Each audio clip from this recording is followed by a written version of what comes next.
Hello everyone, प्रज्ञा empower studies में आपका स्वागत है। बोर्ड पर एक क्वेश्चन लिखा है जो है संक्षिप्त विधि द्वारा मान ज्ञात कीजिए। ये दो क्वेश्चन है जिनका मान ज्ञात करना है।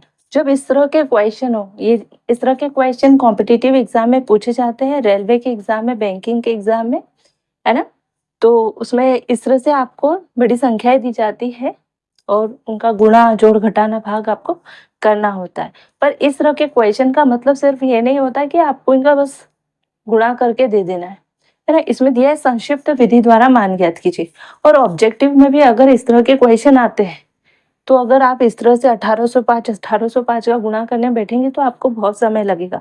इसके लिए हमारे पास कुछ फॉर्मूलेज होते हैं, ए प्लस बी का स्क्वायर, ए माइनस बी का स्क्वायर, ए स्क्वायर माइनस बी स्क्वायर। इस तरह के फॉर्मूलेज होते हैं जो आपने बचपन में ही पढ़े होंगे। तो उन फॉर्मूलेज का यूज करते हुए हमको ये क्वेश्चन सॉल्व करना है। तो स्टार्ट करते हैं। देखिए, पहला क्वेश्चन है 1805 इंटू 1805। इसी को सॉल्व करते हैं। तो इसको लिख सकते हैं आप 1805 का स्क्वायर। इसका मतलब ये हुआ 1805 में 1805 का मल्टीप्लाई करने का। ठीक है, अब देखिए हल या सॉल्यूशन। 1805 को 1800 प्लस 5 लिख सकते हैं और इसका स्क्वायर कर सकते हैं। ऐसा भी कर सकते हैं, 1805 है तो हमने 1800 प्लस 5 कर दिया, 1800 प्लस 5 कर दिया। देखिए, अब आपको एक क्वेश्चन, इसको इस तरह से लिख सकते हैं। हमारे पास एक फॉर्मूला है ए का, ए प्लस बी का स्क्वायर बराबर क्या होता है, ए का स्क्वायर प्लस बी का स्क्वायर प्लस 2ab। ये एक फॉर्मूला है हमारे पास। तो हम वैल्यू पुट कर दें, मान रख दे सूत्र में। तो 1800 इतना तो हमारे पास है, 1800 प्लस 5 का स्क्वायर, तो 1800 का स्क्वायर प्लस 5 का स्क्वायर प्लस 2 इंटू, या ऐसा कर दीजिए 1800 इंटू 5। तो ये होगा 00, इनका तो स्क्वायर ये हो जाएगा। 18 का स्क्वायर होता है 324, तो ये 324 लिख दिए। इस तरह के क्वेश्चन सॉल्व करने के लिए एटलीस्ट आपको, अगर आप कॉम्पिटिटिव एग्जाम की तैयारी कर रहे हैं जिसमें बहुत ज़्यादा मैथ्स वगैरह पूछा जाता है, तो आप एटलीस्ट 50 तक स्क्वायर याद कर लीजिए। और उसमें भी पूरे याद नहीं करने होते, 1 से 15 तक तो आपको याद होंगे ही। बीच में भी 50, 15 से 50 के बीच में भी बहुत ऐसे होते हैं जो हमको याद होते हैं। कुछ ही ऐसे रहते हैं जिनको याद करनी पड़ती है। तो 1 से 50 तक के जो संख्या है उनके स्क्वायर याद कर लेना अच्छा होता है ना। 5 का तो हमको याद है, प्लस, है ना, 2 5 10, है ना। तो ये क्या हो गया, 18, 3 हो जाएगा, है ना। इसका मल्टीप्लाई करेंगे तो अब इन तीनों को ऐड कर दो तो जरा, क्या होगा 0, ये 5, तो लास्ट में तो ये 25 आ गया। फिर 0, 8, 5, 2, 3। तो ये हमारा क्या होगा इस क्वेश्चन का आंसर। अब देखिए, ये क्वेश्चन का हम मल्टीप्लाई करते ना तो भी आंसर तो निकाल लेते। ऑब्जेक्टिव के लिए निकालना है तब तक तो हम निकाल ही लेते मल्टीप्लाई करके। पर इसमें क्या होता है, ये मल्टीप्लाई करने में कितना बड़ा हो जाता है। तो हमको एक संक्षिप्त विधि है जिससे हम इस तरह से क्वेश्चन को सॉल्व कर सकते हैं, है ना।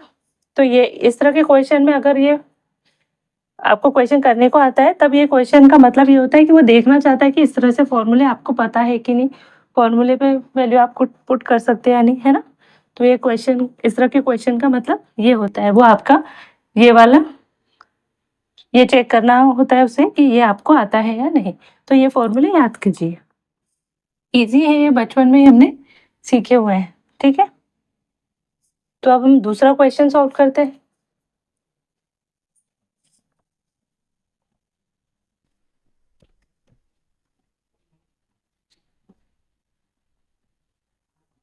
है ना।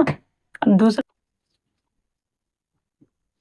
देखिए, 981 इंटू 981, तो 981 का हम स्क्वायर कर सकते हैं। माइनस 419 इंटू 419, तो 419 का स्क्वायर कर सकते हैं। ठीक है, अब हमारे पास एक सूत्र है, क्या है फॉर्मूला, ए का स्क्वायर माइनस बी का स्क्वायर बराबर होता है किसके, ए प्लस बी इंटू ए माइनस बी के, है ना, ए का स्क्वायर ये बी का स्क्वायर, तो ये इतना तो हमारे पास है, हमको इस वैल्यू इस पे मान रखना है। तो सूत्र में या फॉर्मूले पर मान रखने पर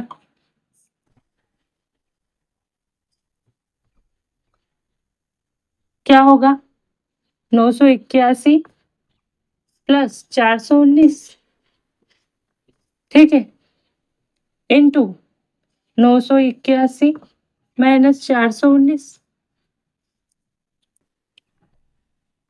ये हुआ 10, ये हुआ 10,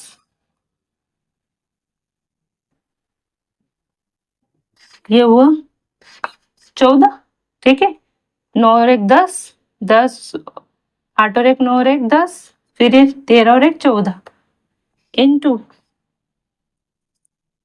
11 में से 9 गए तो 2, 7 में से 1 गया तो 6, है ना, और ये 9 में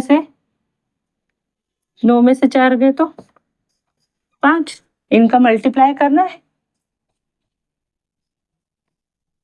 ना, ये आप डायरेक्ट इनको ऐसे लिखिए, ब्रैकेट भी क्यों लगाना है, इसका मल्टीप्लाई कर दीजिए, तो 2 शून्य, ठीक है, 14 दूनी 28, 2 14 6 84, 85 और 86, फिर 8 14 5 70 और 8 78, तो ये आंसर होगा, है, बजाय इसके कि देखो ये अगर ऑब्जेक्टिव में आता है ये क्वेश्चन तो आप इनका मल्टीप्लाई करते, इनका मल्टीप्लाई करते और माइनस करते, तो ये ऑब्जेक्टिव पर्पज से भी इजी है।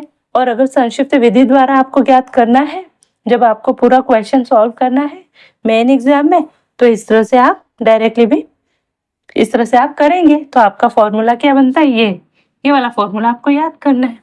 तो ए का स्क्वायर माइनस बी का स्क्वायर होता है ए प्लस बी इंटू ए माइनस बी। तो आई होप कि आपको आज की क्लास अच्छी लगी होगी, अच्छी लगी तो प्लीज़ चैनल को सब्सक्राइब कीजिए, शेयर कीजिए, इससे मुझे सपोर्ट मिलेगा और हम और भी अच्छे क्वेश्चन करेंगे। तो मिलते हैं नेक्स्ट वीडियो में, तब तक के लिए जय हिंद जय भारत, थैंक यू।